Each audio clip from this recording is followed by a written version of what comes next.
Definitely Smith, he's closing the second place car of Mike Edgar. Now, of course, if they start battling, that might just help more than Mike Edgar. So they head along through the race this time. And that may now indeed Smith faster than he was early on in the race.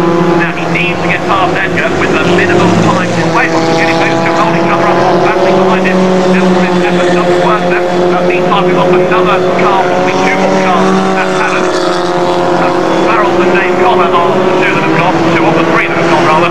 The brain starts the last lap with Corey Farrell and Dave Connor, but significantly the race leaders are with only a couple of corners to go, and definitely being able to level a little bit quicker within the second one, and Matt racing on behind him. So he got led throughout. I don't think he's going to be denied in the last corner, is he? So it's going to be the first fight of the weekend for the Irish. Here they come. Morgan Dempsey is going to score victory. Morgan Dempsey wins. Second is just going to go the way of Mike Edgar. His third place over the line is Neville Smith.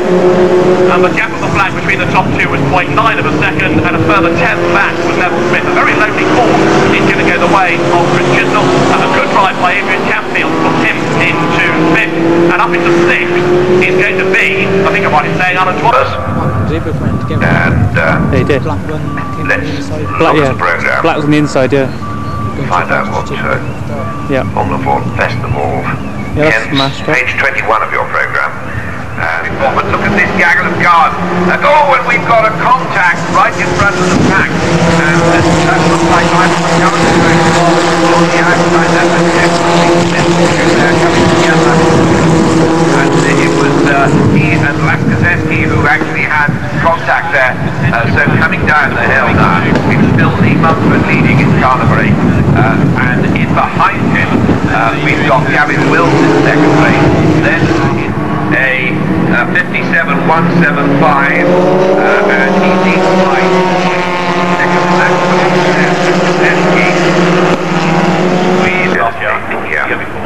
Done quite a bit in the winter, then gone off studying and then come back again, but this has been his first full season. That's right.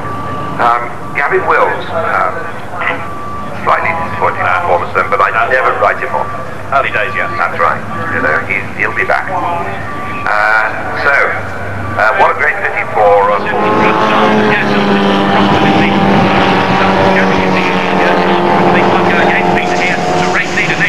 comes up over the start finish line, still being pursued by Sean and Flory. Those are the first four rows. Let me just give you the grid by numbers. 69 and 71 on the front row, 30 and 74 on the second row, 2 and 62 on the third row, and 27 on the 4th row, 14 and 44 on the 5th row, 7 and 12 on the 6th row, 19 and 32 on the 7th row, 60 and 39 on the 8th row, 5 and 41 on the 9th row, 84 and 15 on the 10th row. They come from Norway, then Darrenberg, then Stutry, Linton Stutry, and we've got a spinner off and we think it might be Edvik who's lost it coming down the hill, virtually at the turning in point, and we've got somebody off the Paddock hill then, number 15, and that is Robert Howe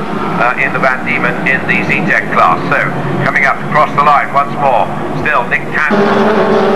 Really have quite on the case. They come down the hill into the left hand hill there. Okay, Richard.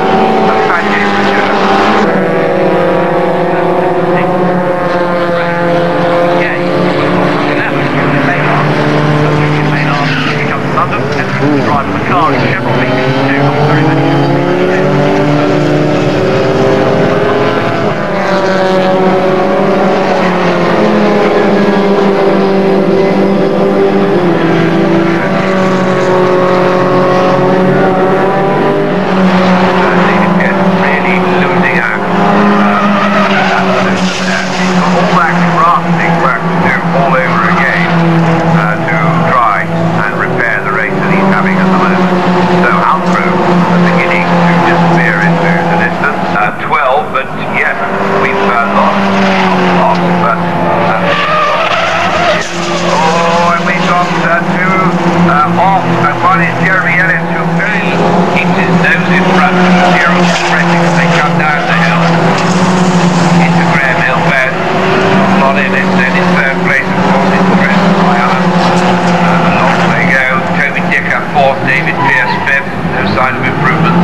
Lucky boy. With 7.5 minutes remaining as they go up into throwing everything into confusion because he's getting slippery with every moment. Ultra seems to be with it and is sailing away, building up that lead that he had before. In second place we've still got number 12, Chris by Allen. Then third is Dave. We lost two over there at Airways. No idea who they are. They're coming round now. And we've got someone off. There are right. What is they could check on that? Right. One that went off there along the straight. Now it really is awful. We think it may have been 5:28. Well, 5 days in the Giros. 28 is off. We've got now the leader going along Cooper Straight to the brilliant. They turn their way out through it now. That Bowman retirement. The two race leaders though, and then it's now the spinner of Paddock who is just rejoining as the safety car makes its way out on the circuit. So the safety car has gone off track. It is at the moment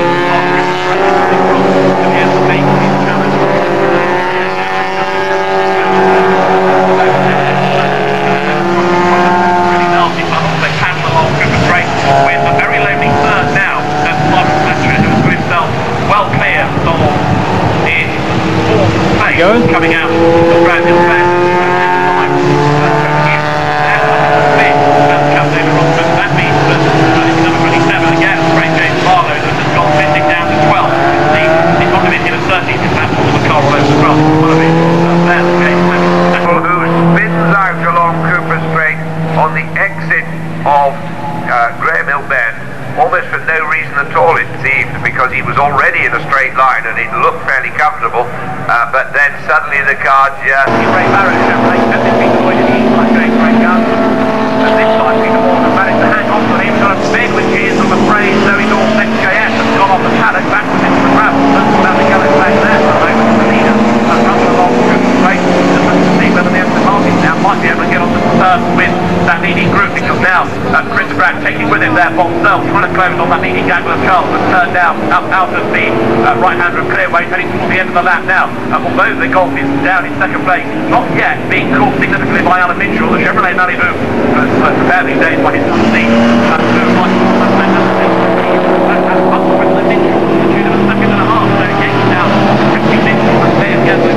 Getting in the way of the Mikey Halley. The leaders come round through it, and Ray Barrow gets out of the way, and it's Bramure and Pierce Point Chevrolet. That means we'll go past him. And their match is the last one, and through in the line of the David Gates gets past him, Ricky to lap him, and he's next starting another thing. He can now see that the Chevrolet ahead of him, so there is a chance here that David Mikey gets third by the end of the race, which is just under 4 minutes away. The leaders turn their way left at 30, right at McLaren. About to accelerate now, up. Made a very good start. I don't think Lappin is able to consolidate it. Fourth is number 77, Gareth Thomas. Fifth, number 27, Simon Young's brother, Peter. And along they go, along Cooper Straight Line. Fancy that somebody's going backwards up against the tyre wall down the hill from the hairpin, but he's about to recover an orange car. Yes, 99, Philip Gidlow. And as they come round now, I'm sure that Lewis Hopkins is beginning just to eat into that advantage of Andrew Thomas. So, across the line, it was 1.039, and it is now... Take his move a bit earlier because he goes round the outside there. Old Charles Bateman goes right away round the outside.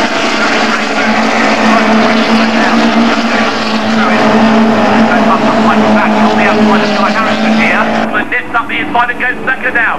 Ben Butler goes ahead of Harrison. Ben Butler then now goes racing and out against Jeremy Graham anymore. We turn their way up around the end. Six for the lead now. Jackie Hewlett tries to go all the way around the outside. It won't work for him. And he's facing away. Jackie Hewlett in the gravel. He's going to come out the other side. He's going to do too much time, I think, there to Patrick Corbett. So that's almost resolved one situation. Ben Butler, the second row, and thought, should I be doing this?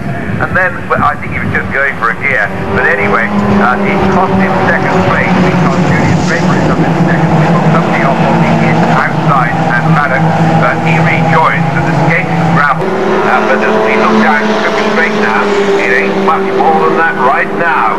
With Neville Smith under pressure from Mumford this side. We're thinking where Mumford fancies his chances. He goes up on the inside. He's up alongside him, but Neville Smith's not panicking. Now Ken Mumford has got the courage and the ability to take on the more experienced merit of Neville Smith.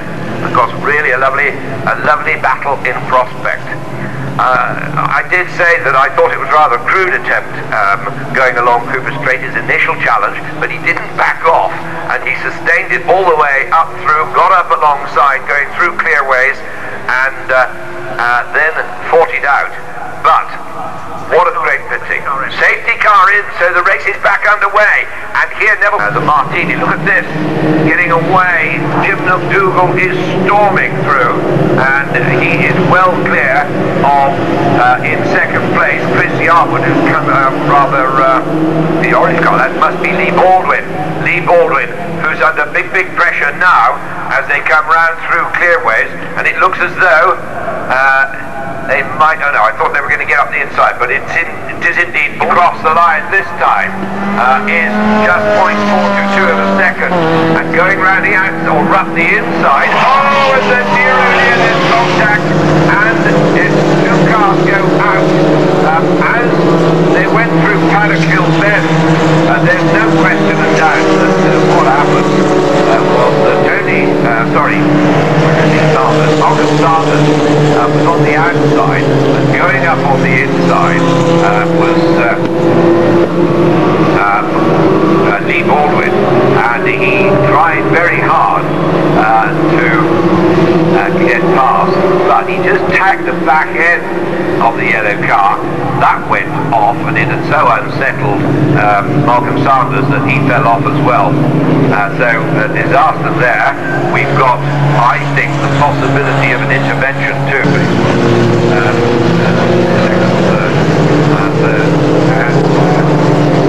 But it all turned to disaster, which really was great news from Chris Yarwood's point of view, because he hadn't had the best of starts. Jim McDougall is now in second, so Chris Yarwood used the opportunity to his advantage to get up in front.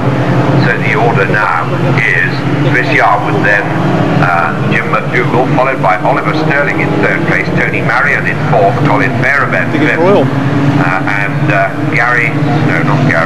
and Kevin Clifford in sixth place, followed by Gary Fletcher. Number 26 is Graham Stoughton's Lola T86. Now, the class leaders are Jim McDougall, who is in Class B. He leads that class by the country mile. You could say, well, it's not quite that bad yet. And the historic class leader is car number 12, Oliver Sterling, with Raymond, and ridiculous, if you will. But in second place in the historic is number 56. That's Tony Marion in his Lola 492. 1979 they conveniently put alongside the car, so it was one of the original. But slightly later, 1979 car. Then in third place in that class we have number 20, Gary Fletcher. In the Class A terrain, I can see it on the windows of the commentary box. Not a lot. Coming into the commentary box, early picks a bit more. So a disappointed end I would guess. But and we've got off at Graham Hill 36831. Tony, Dolly Sterling spins it away on the exit of Graham Hill Bend. I don't understand that, David, because it was very late. It was well out of the corner, but maybe the momentum of the car was when it obviously was changing. And we've got one off at Clearways. That's number 14 for Sterling, spun out and out of the race. So Tony Marion is on his own virtually in the historic class there in third place. Fourth is Colin Fairevent, closely shadowed by his missus, by the way, ladies and gentlemen, but she's lapped down, of course. And we've got a car off O'Dero Law in the gravel at Paddock Hill Bend. So we are inevitably going to have one or two gaps. Yes, we are. The Fiesta's out on the track. It's just going up to the hairpin at the present moment. 220 brake course. We're not going to see much of that. Good. 7th May, heading to the Leroy Stewart. In 9th place is Nick Katzenberg, and then in 10th place is Yoshi Nagase. Now Leroy Stewart has got himself in and David Hayes. That's the other one. Stewart again as Zeta and then Leroy Stewart has lost it. Going out of Paddock up towards Druid. Leroy Stewart exits backwards, I'm afraid, and he gets in from you, and therefore puts Nick Katzenberg back into the lead of the Z-Tech class now. So Leroy Stewart has had a moment. 7th is Katzenberg, but Dooley and Mays are still running absolutely down to the tailback. Team running condition. Sargent very nice place. And the leader comes along Cooper Straight now with second and third almost together. James Nash. Now he's done the relatively hard pass of catching short. That's then he's got the even harder pass of getting past. They go nose to tail for 13. And of course James Nash, a very good move by David Mays. That it worked for him, and so he now goes through up into 5th. But this is Dooley. He's going to try to come back to up here as they come down towards the Graham Hill Bend this time. In the meantime though, the second and third like getting caught up behind the back marker there, going up towards 13. That's going to delay rather short back to them. But also they prevent James Nash from making his move around the outside there, because that's exactly where the back marker has gone to get out of the way. So Nash for the moment denied a chance to challenge. Here they come then, up out of Clark Curve. 10 laps of 18 completed now by Tandy. It's still yellow flag being shown by the marshal, so James Nash stays behind. He's ready to challenge the going up towards Druid. His fourth race going through is Tannehill, and as the race leaders then head once more down to Graham Hill Bend. We have a change, do we? Because coming out of Druid this time, there's only James Nash. That's the idea. Going rolled up to Druid. The approach to Druid in the conditions at the end of yesterday's race coming good now. Then in 4th place, in 5th is Mark Murray. In 6th is Jesse Kroon. In 7th place is Gavin Hall. In 8th place we have Benoit Perret. 9th is Johnny Baker. 10th is Darren Berg. And Michelle Flory is up to 19th. So there's been a bit of progress, except we've lost 2 down at Graham Hill Bend. One of whom, right there, is coming under pressure as well. Gavin Hall, who is tucked up behind him, number 19 with the fluid run. Leaders coming down the hill. They're now through Graham Hill Bend. and Dempsey starting to mount an attack once again. Just going over the line, by the way, is the car that spun on the opening lap of the race, which is number 16, John Svensson, who has not raced in Formula Ford Unlucky. for something like 5 or 6 years. I've a lot of Formula Renault racing in recent times, but it's the late 90s when he last raced in Formula Ford. This is Benoit Perret, in 9th race is Darren Burke, in 10th race is Johnny Baker, in 11th is Simone Canat, and incidentally it is Benoit Perret who leads the DTEC car. Michel Flory up in the 17th place, but of course Michel in these conditions is really going to find it hard to make progress. To overtake anybody, he's got to go offline. So life is becoming very difficult indeed. We've got one car leading with Bridger second and Dempsey third, Brian. Yes, I was watching Dempsey. He's definitely looking for respite from the rain.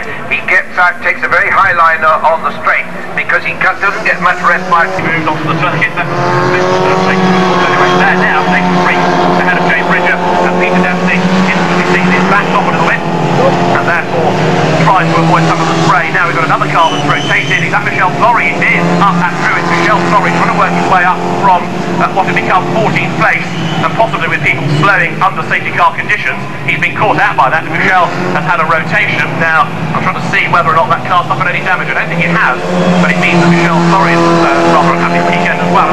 In third is Bridger, now dropping off the back of the minute. Fourth is Neil Doran, being caught by Gavin Moore. Sixth is Murray. In 7th place now, Jesse Crone. 8th is the local hero, Darren Burke. In 9th place is Benoit Perret, and we've got one car that's gone on going up through it this time. We can't see from the listen they cut out who is a casualty. The top 3 have survived. In 4th place then remain at the moment. Number 18, Neil Doran. Gavin Moore is behind him, and I fear it's Jesse Crone who has gone missing. Yes, it is, in the Eau Rouge Motorsport car from the Lord Cooper straight. That's 17. We're currently on 1 to go at the end of this, and Nathan Freak is getting ever closer to perhaps winning as well. He goes then out of McLaren, heading up towards the completion of the lap. Still with Peter Dempsey chasing him, but I think Peter will be a bit disappointed with this. He's not really been able to match the pace of the Miguel, even when he got past Jay Bridger. So we'll see whether or not he is philosophical about this, or whether he has a good reason for just settling for second place if that's what he's going to do. If he can catch Nathan Freak, or could have caught him, and then really hustling on in the low land that's leading into glass. And off there at the bottom of the straight towards Graham Hill Bend goes David Yates. He just lost the place, I'm afraid, to John Russell, and then David Yates just couldn't slow the car down in time, just didn't have enough traction, and rather than fight the car, he let it run onto the grass on the very outside of Graham Hill Bend, and he's finally got himself back onto the road. Of course, hardly any traction at all on that part of the circuit, and so now David Yates getting himself back onto the circuit, albeit with an awful lot of safety loss. We have Tom Mills from number 63, Patrick Murphy, then up into 4th place, and 0 is Mike is dropping down the order. Obviously the conditions not to his liking, but in 4th place we've got Colin Roger. Number 2 is 5th place, number 9 is Chris Gilbert, and I think he is the leader because Mike Turner has dropped down the order. Where is he? Has he gone missing? No, he's in 2nd place in the class, and he's 6th overall. Now we have a car across the road on the exit of Paddock, halfway up the hill. We can't. They have now allowed a lot of people through, but have we yet picked up our race leader? Have they picked up the race leader? They're up at the hairpin. They're still allowing people to go through. And my guess is that they will leave the safety car out there until such a time as they have picked up the leader, because don't go penalty. That's Lewis Jones in the gun. He has 7, and that's the reason that he came into the pit lane, presumably.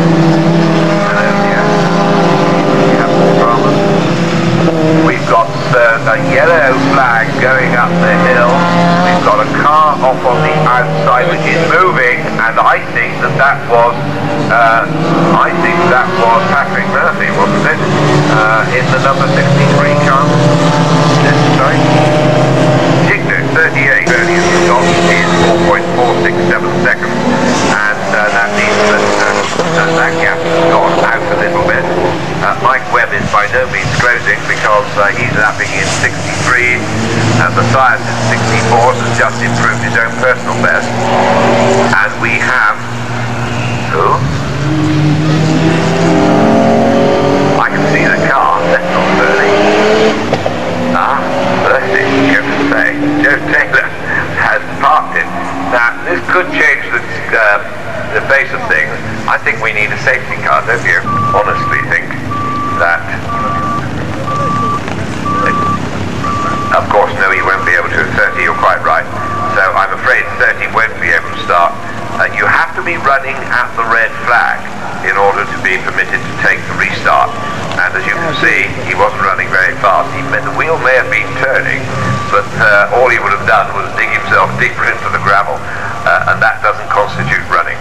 Whilst they're reforming, shall I do some results whilst you have the Oh, what a good idea, yeah. Pause in readiness of a 5-minute restart. Those of you that have anything resembling a drive programme and want the results of, need to go back in time a little bit, the C-Tech and Duratech semi-final. Just done as they go through Paddock Hill Bend.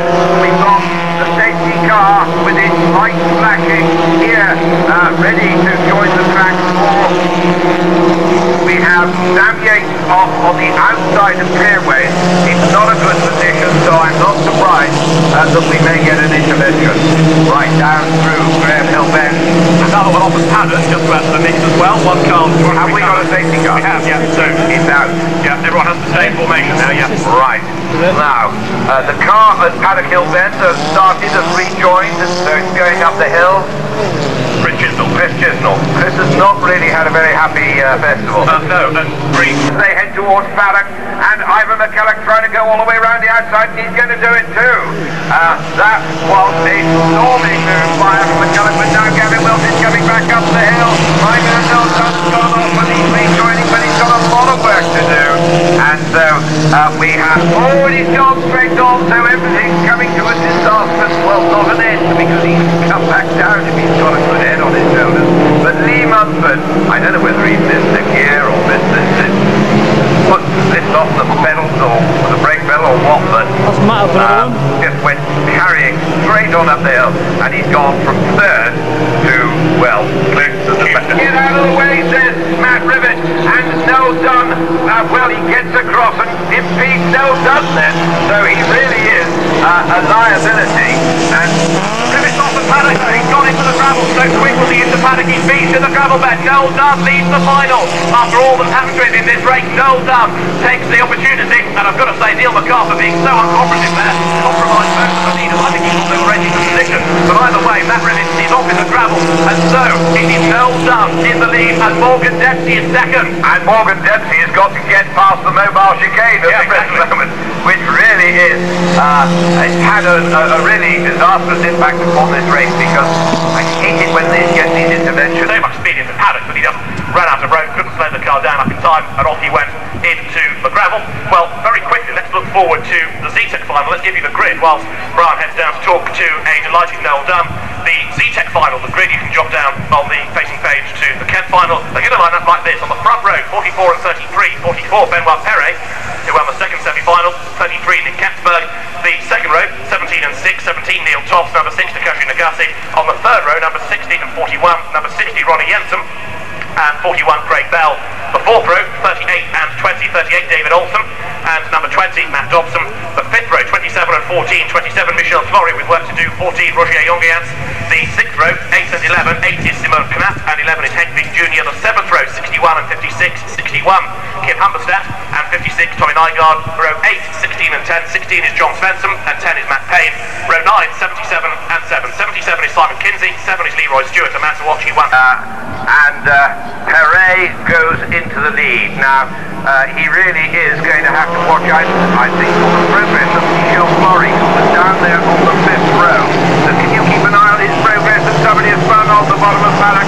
Can't quite identify it at the moment, but Perret is just leading as they come down the hill. And I think sixth, then Jongian is seventh place, that's roughly close, and in eighth place, number 20 is Dobson.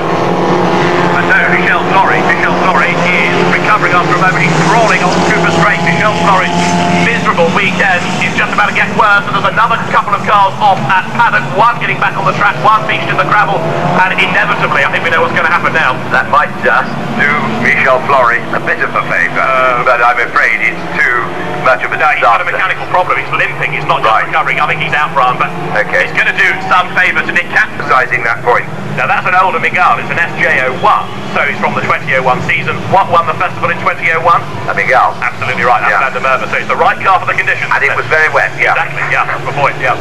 Okay, so Paddock, Katzberg in second place, number 33. Gamer Racing will be well pleased with the position of both of their drivers, second and third. Then Neil Tofts in fourth place, number 17. Fifth, number 41, Craig Bell. Sixth, number 60, that's... can't remember. Out of the way for Neil Tofts as well, practically taking to the grass to do so. And this is absolutely very delicately poised.